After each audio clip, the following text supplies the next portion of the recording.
Hello there. My name is Francis Pullum.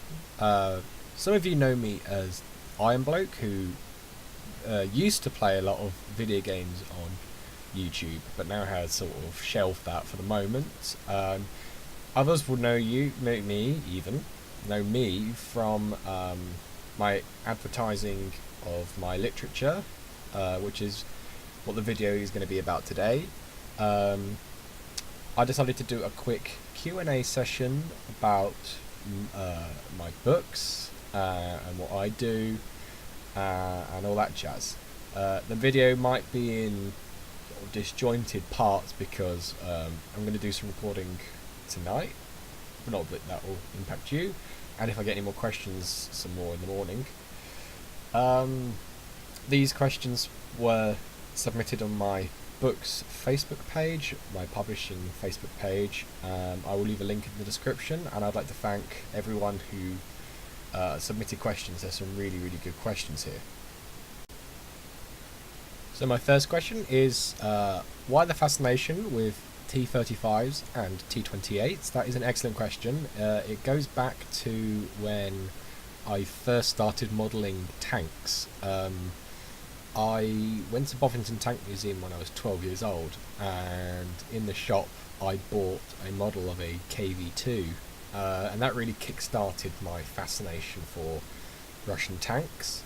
And as I sort of went down the rabbit hole that was Russian tanks, the two standouts for me as odd vehicles were the T-35 and the T-28, simply because whenever you sort of say to a layman what's a tank, they generally describe it as having only one turret.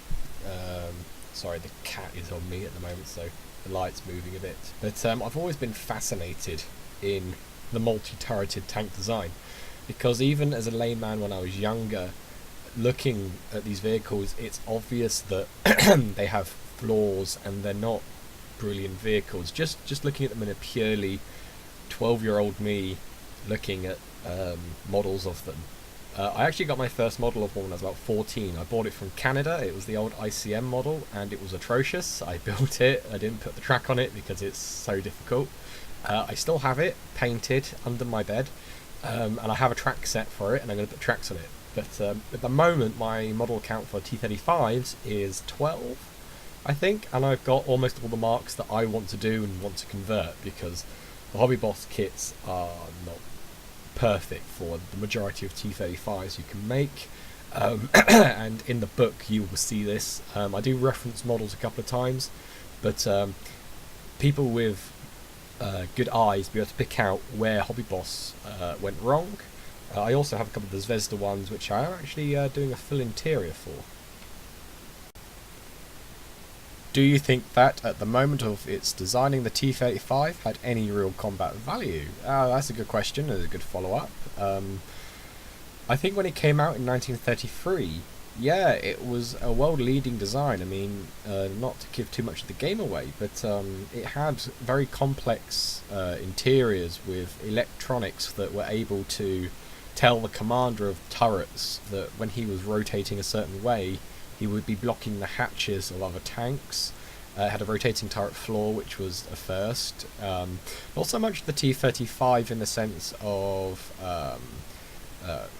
future innovations, but the T-28 especially, I think, was leagues ahead of its time. I mean, sure, the multi-turreted concept was flawed, but it was the first medium tank in the world. No other tank had, at that point, as I said, any of the electronics or even simple like crew communications. It was ahead of its time. Now, Russian industry wasn't up to the manufacture of the tank, which is why we see such huge rejection numbers, especially with the smaller tanks like T-26s. We see quite a few hulls and engines being rejected due to the craftsmanship. I mean, you've got to look at the, if we're talking T-35s, you've got to look at it from, it was designed as a heavy breakthrough tank, and in 1933 it wouldn't have had really any issue doing that if it was not a fortified position. I mean, even a fortified position it probably would be able to do relatively well. Even in 1933, if it was going up against guns bigger than 30mm, or even smaller, to be honest with you, the tank was ultimately useless. In my opinion, I think the T-35 was a concept which was only ever supposed to be like a trial tank, and you can see that by the fact that it was cancelled and only 59 units were manufactured.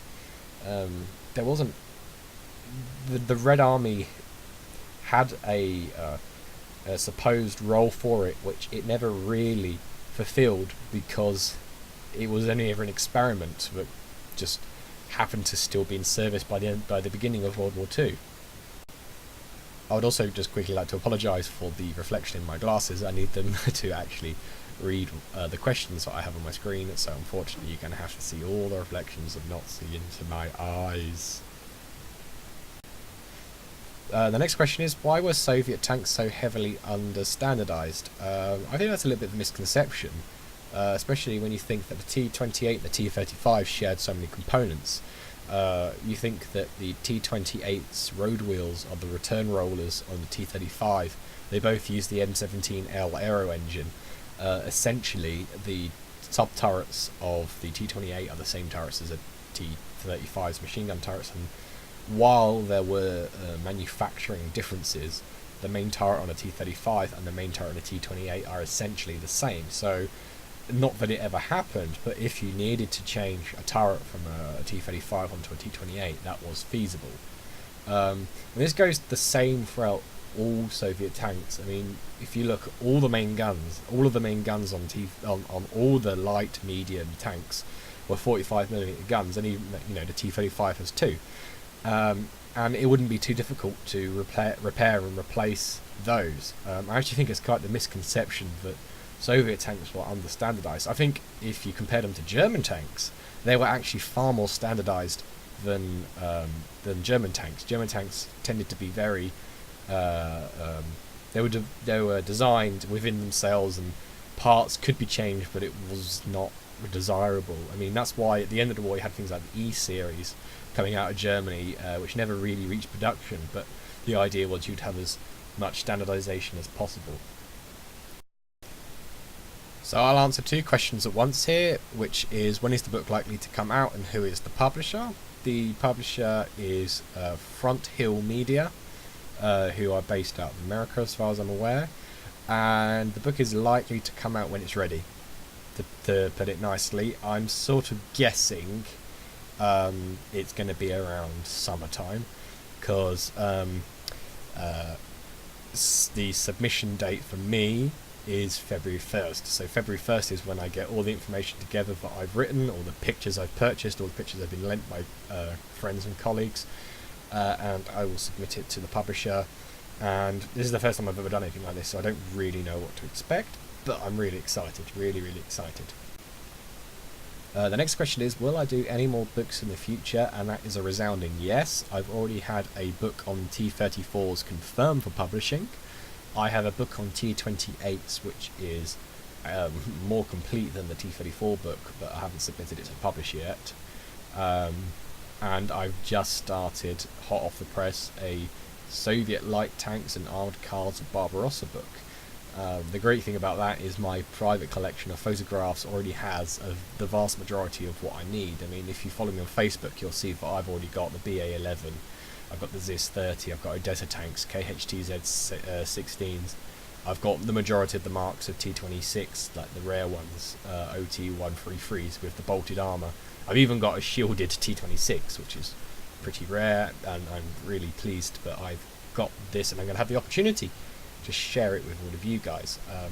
There's a little side note to this question. I've really enjoyed writing the books. I actually work in a just above minimum wage job, and this has really given me something to work towards, and I've just enjoyed every moment I have of writing these books. Which brings me on to the question, what has been the biggest challenge in writing the book? I am actually severely dyslexic, and if you don't know what that is, it's a issue with processing information, whether that be reading or writing, and I have learned quite a lot from writing the books, and I've really noticed my English skills improving. But that has been a massive challenge, and if you compare the first draft of my book, which I submitted to my editor, compared to what the copy he's editing, it's a leaps and bounds above. And even when you look at like my T-34 book, which no one but me has seen, I compare that to the first draft of my T-35 book, and it's a completely different story in how I structure things, how I word things. I used to write a lot in the first person, like I can see, or we can see in like the third person, and I've taken a lot of that out, so it's much more subjective. Have I thought about adding a paper model of the T-35 into the book as sort of a deluxe bundle?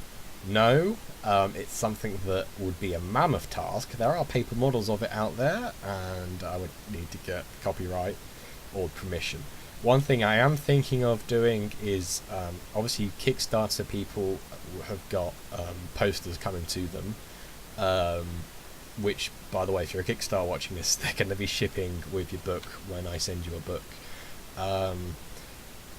I'm thinking of doing a separate poster available, which will be the art piece which I'm having made for me.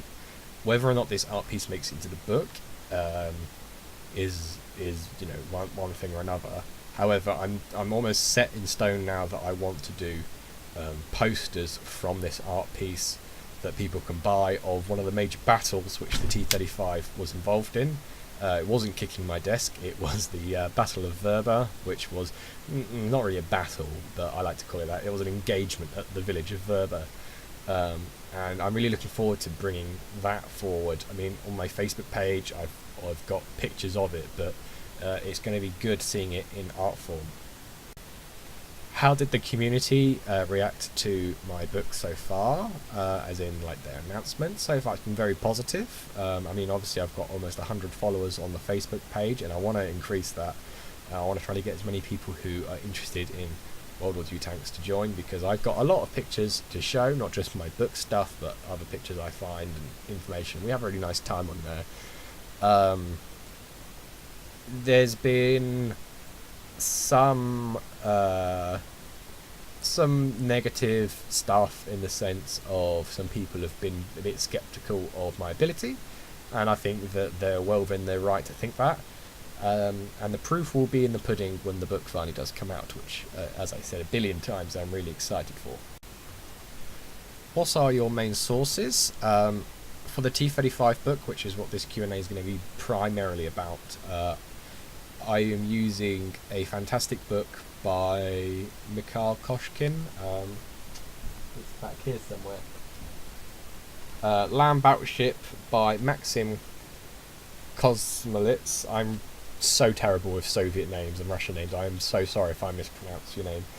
His book has been very good, and in fact was the main reason I decided to start writing my book, because the information here is good, and he views the T-35 from a majority pre-war and technical aspect, whereas my book is viewing the T-35 more from the war, its combat role in the war, and the majority of the work has been done by a fantastic gentleman by the name of Sergei Lotarev, and again I apologise if I've butchered your name, Sergei, but my book would not be the book it is if it wasn't for that man. As far as I'm aware, he's been doing the research on the T-35 since mid-2000s, if not earlier, and he has a website which he hasn't posted on since 2012, but through eBay, of all places where I've been getting a majority of my pictures, he contacted me via email and sort of said, hi,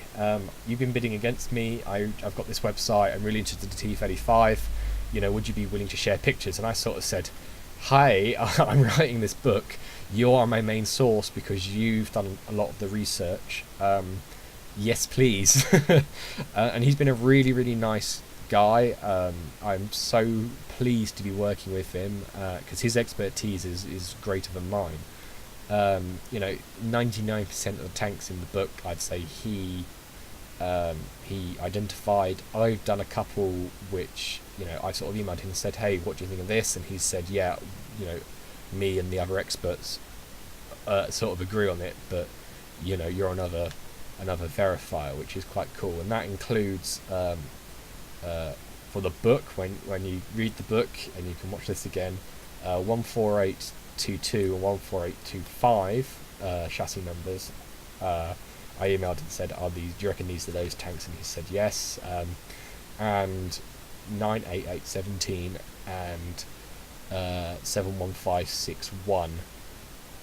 Just to throw a load of numbers at you that you don't know yet until you've read the book. But to get back onto the question, yes, Sergei has been the greatest source I could ever have hoped for. He did a lot of the location work. I mean, I don't know whether it was just him or whether it was other people in his team. I've met some wonderful guys who are Russian, who are also passionate about the T-35. I don't know what his last name is, but a guy called Alexander, who's Russian from Moscow, who also has been a great help. He's been very friendly and has been able to help me with other stuff. So for the T-35 book, it's been Land Battleship and Sergei's work. And as far as I'm aware, Sergei also works with Maxim Kolonitz. Yeah, he works with him. So it's a great team. Two questions here, very, very serious questions. Why is your editor so handsome? And I think that can be answered by the follow-up question, which is, will the editor be able to afford a mirror once the book is published?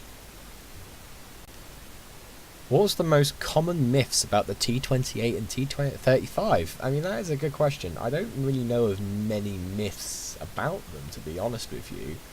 I suppose I have heard a little myth floating around the webs that the track from one of the tanks was used and melted down and made into a Panzer I, but that's absurd. I suppose you could argue that maybe some of the deployment is a myth. I mean, spoiler warning, all the T-35s were deployed in Ukraine. So when you see, well, not all the T-35s, that's a bit of a misnomer. There was, most of them were in Ukraine. Nearly all of them lost in the first week of fighting, except a handful at Kharkov, the 2 at Moscow, and there was 5 at the Saratov tank school, and Saratov was never captured. But there was only 1 that survived from Saratov, so we don't really know what happened to them. It's very likely that they were shipped to the front in 1941 when things were going sour, and the survivor 01977, which is at Kubinka, was kept at Saratov, and then the Polygon, which is Kubinka, shortly after the war. But I suppose one of the myths is they were here, there, and everywhere. They were at Leningrad.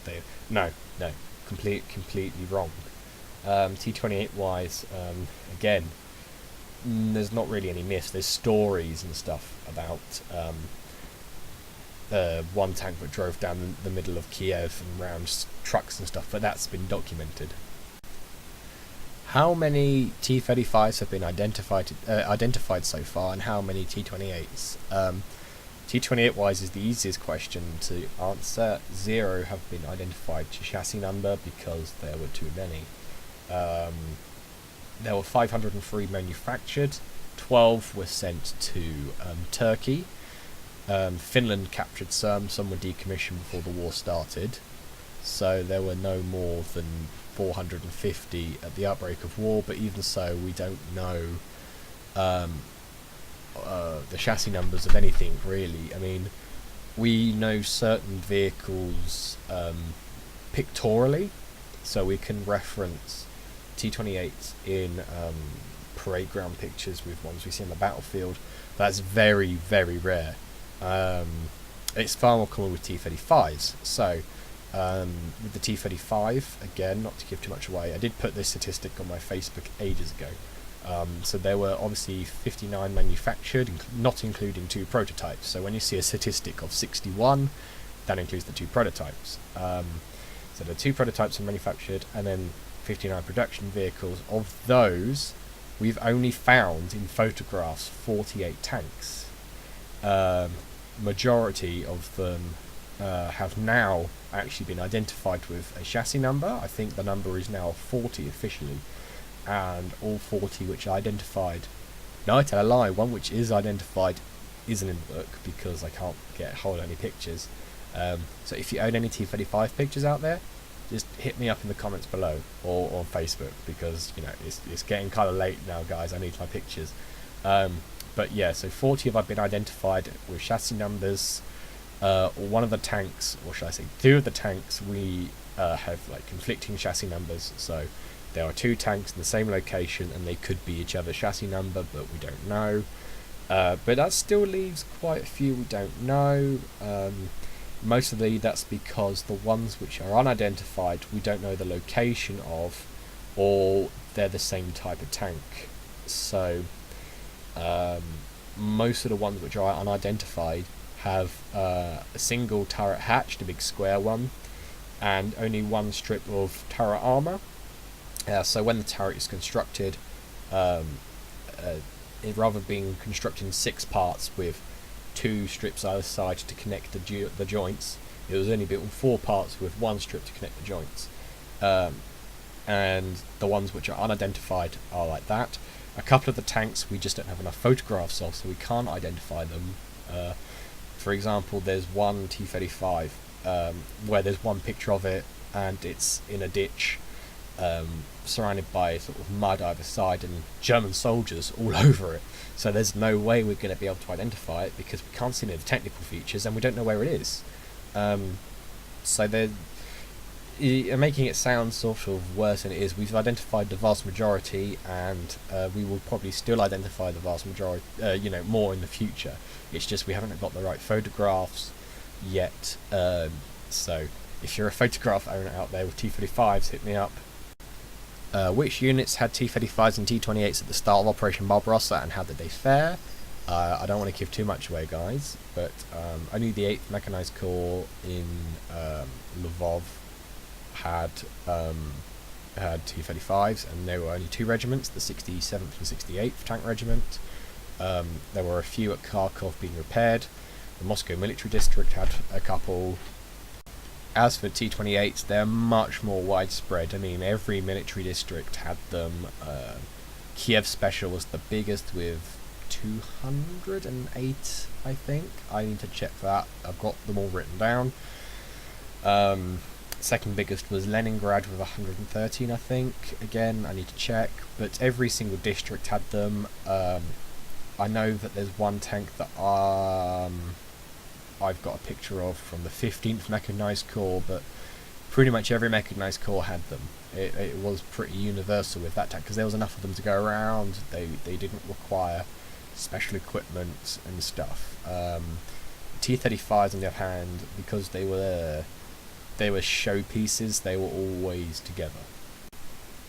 How many books do I expect to sell? As many are as bought.